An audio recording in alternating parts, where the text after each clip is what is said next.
Hello and welcome to the New World Review, your source for everything anime and manga. My name is Liam and I used to be a natural blonde. However, then my hair disagreed with me and I ended up with whatever this is. But today we are here to essentially soil ourselves with the thought of another natural blonde by the name of Pariston Hill. Because there are many existences in Hunter x Hunter that inspire raw fear. Take the Ant King Meruem as a prime example. He represents the sheer pinnacle of power. Meanwhile, we can also look to Gyro, who is the embodiment of the true depths of evil. And then we can even examine Fourth Prince Saraidnik as one of the most grotesque and twisted incarnations of humanity possible. They're all utterly terrifying, and yet none of them quite concern me as much as Pariston. All of the aforementioned characters have clear motivations. Meruem sought the prosperity of his species, Saraidnik just wants to make sickening art, which is and Gyro simply wants to engulf the world in good old evil. Except I guess it wouldn't be good, it would just be old evil. But what does Pariston want, and why will he go to any lengths to get it? And the answer to that question makes me far more afraid of him than anyone else. So let's unravel the enigma that is Pariston Hill. And it's all going to begin with a quick round of Paris or Pariston, a very simple minigame, the rules of which are as follows. Behind this door lies one of three options. Either the entire city of Paris, Pariston Hill, or Paris Hilton. And it's going to be your job to guess which one it is. Now, should you guess incorrectly, then your punishment will be to form a Nen vow by subscribing to the New World Review, thus resulting in consistent injections of hunter-based culture administered directly into your YouTube feed. And if you are correct, then you will get to spend a day in whatever or whoever the correct option was. So which will it be? Paris, Pariston, or the other Paris? Please make your choice now and we shall reveal the answer in 3, 2, 1, and bam, it was Paris Hilton. Because fun fact, Togashi chose the name Pariston Hill because it's actually an anagram of Paris Hilton. So if you chose incorrectly, then you know the thing to do, and please do say hi in the comments below if you are a new member of our association. Welcome. Now the first key thing about Pariston is that he is heavily underestimated by the vast majority of Hunter x Hunter fans. There's a prime temptation when thinking about Pariston to block him into that stereotypical smart villain dude guy role. You know, the kind of guy who might not have the raw power to be a threat to anyone, but who can concoct genius level schemes to get around that. That sort of thought doesn't come anywhere near doing Pariston justice. What we need to remember is the reason why Pariston became vice chairman of the Hunter Association to begin with, which has less to do with his schemes and things, and almost everything to do with the preferences of Isaac Netero. When selecting his second in command, Netero made his choice based on the following criteria. I want a hunter who's the most difficult for me to deal with. That's the kind of right-hand man I want. And I found the perfect guy. And let's just let that thought settle in for a bit, because Netero quite deliberately chose the person that he felt had the most aptitude to oppose him. Out of every hunter in the entire association, Pariston was handpicked by Netero to serve less as a vice chairman, but more as a direct rival. And this is very consistent with Netero's personality. We have a tendency to remember him as some sort of beloved symbol of glorious humanity, someone who sacrificed himself for the greater good of goodness and stuff. But when you really examine it, Netero's life was full of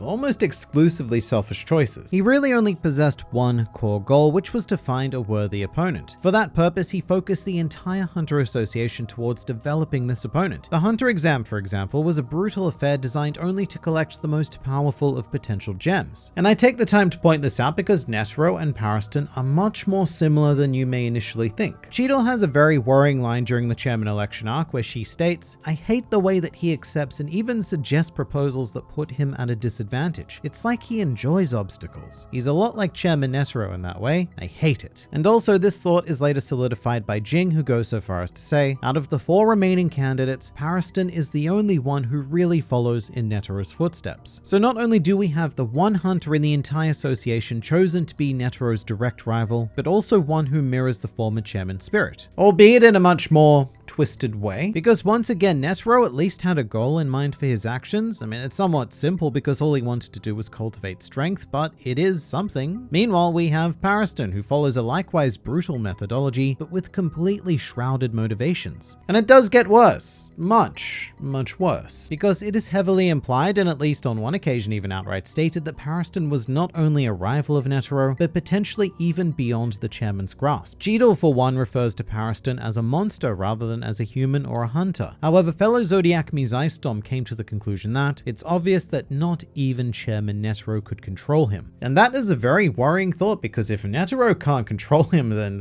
who can? The answer is more than likely no one. Pariston exists as an untamable force. And the first aspect of that is generated through his understanding of politics. For someone who claims to never actually feel any sort of emotion himself, Pariston is keenly aware of the desire of others and understands how to manipulate them to perfection without even expending so much as a single drop of aura. And one of the most tangible showings of power from Pariston comes from this whole election process. Throughout this endeavor, Pariston had anywhere from 37 to 46% of the entire Hunter Association solidly backing him. And to put that into some perspective, his nearest competitor, Cheadle, had a core support base of more like 8 to 10%. So Pariston effectively controlled the entire association, because while he did not have or ever receive a 50% plus majority, the rest of the Hunters were so fractured into small cohorts that nobody could stand up to Pariston's faction. And I want to emphasize that Pariston achieved this sort of sheer dominance through the wonderful avenues of politics and administration. Like, Nen doesn't even come into it yet. On that note though, Pariston's brand of existence in Hunter x Hunter cannot come to fruition through world-class acumen alone. I mean, sure, Netero might have chosen Pariston because he could have been the administrative equivalent of fighting an Ant King. However, Pariston's capabilities outside of the mental realm are not to be underestimated either. To illustrate, he is a triple star hunter, which is the highest honor a hunter can be awarded. In fact, including Pariston, we know of only 3 official triple stars in the series, and according to the Hunter x Hunter guidebook, there are estimated to be roughly 10 within the entire association, so they are exceptionally rare. Nobody is going to reach that kind of glorious achievement without some sort of serious force backing them up. And that doesn't need to be through big, punchy power things either, because Nen proficiency and abilities can take all kinds of forms. For example, I bet you never thought that compound interest could win you a fight until Knuckle flexed their math skills, and the potential within Pariston to harbor any number of insane Nen abilities is equitable only to other world-class Nen users such as Jing. And whilst Pariston hasn't shown any confirmed direct use of Nen, the series does go to great lengths to make sure that he is considered at the very least equal to the rest of the Zodiacs, if not greater. And a solid portrayal of this would be during the final round of the election, at which point Nanika healed Gon. The other Zodiacs felt this strike of overwhelmingly powerful aura, and you can very much see the panic in their faces. Meanwhile, Pariston, feeling that exact same strike, has a more casual and even logical reaction, because not only is he unfazed by the feeling of possibly the most powerful use of Nen we've ever witnessed in the series, but he also immediately deduced its purpose and even incorporated that into his victory strategy, correctly predicting that Gon would shortly make an appearance. World-shaking power isn't something that concerns Pariston, and that concerns me. He had no fear of Nanika, and in fact no fear of Netero either. In fact, Pariston quite deliberately toyed with Netero, even lamenting the fact that Netero's death took away one of his cherished play pals. And this is all before we get into the true tangible power he holds, which is the fact that Pariston just so happens to have control of an entire Chimera Ant army. Following the events of that particular arc, Pariston, in a process I'm going to describe as somehow, managed to recover 5,000 hybrid cocoons without anyone else in the association knowing bar Jing. These cocoons then went on to hatch into 5,000 Nen-wielding Chimera Ant human hybrids. And to put that number into some perspective, if we take the chairman election numbers as fact, then there are only 661 hunters total within the association, and that includes temp hunters as well. So Pariston, right now, has an army of Nen users roughly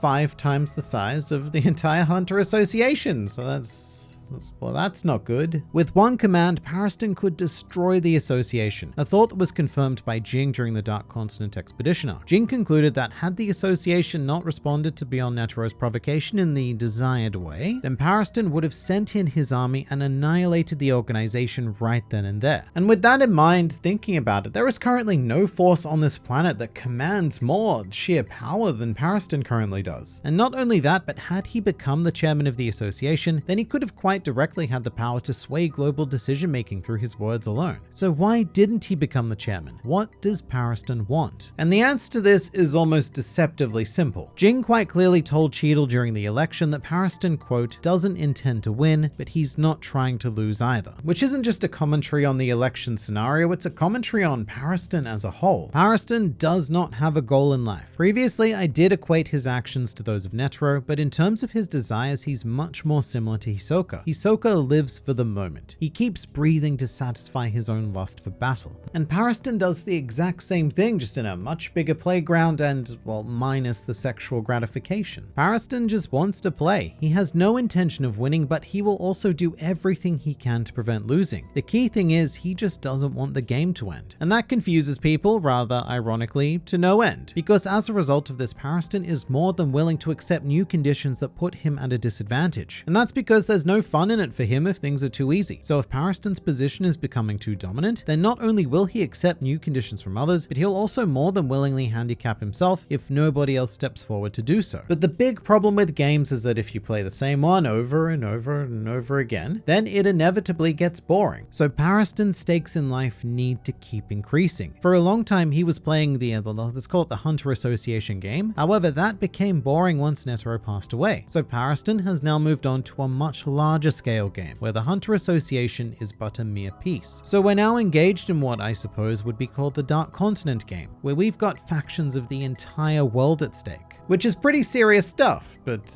not to Pariston. His aloofness during the election was quite amusing because his decision-making really only affected those with a personal stake in the election. However, Pariston's decisions now are going to have repercussions for the whole of humanity. And there's nothing really guiding those decisions apart from making the game as interesting as possible. So if we find ourselves in a situation where the Dark Continent expedition is going somehow unusually positively, well then that's the kind of situation where you can count on Pariston to even things up and conjure a dire challenge. For example, if Beyond's expedition team are in a good spot, then maybe Pariston will feed information to the Hunter Association just to balance the scales. Because one dominant force with a clear conclusion is boring. We need to maximize the drama and excitement for as long as possible, which means that Pariston will always be fighting to undermine whoever has control at any given time. But eventually there will come a point where Pariston's involvement can no longer tip the scales of the game. And I guess what really worries me is what happens when Pariston gets bored of that game. What does he move on to from here, and how many casualties is he going to cause along the way? Because in many ways it would be preferable to deal with characters like Meruem, Gyro, or Soradnik due to the clarity of their goals. However, Pariston Hill will always be completely unmanageable. He exists simply to ensure that nobody wins or even loses for as long as possible, not even him, in fact, especially not him. So long as the game continues, he doesn't care. And that's what makes Pariston Hill the most impossible opponent in all of Hunter x Hunter. But for something that is possible, here is another video. It's about Hunter x Hunter, which is the thing that you like, because there's always more to learn, explore, and experience with this wonderful series, so I look forward to seeing you there.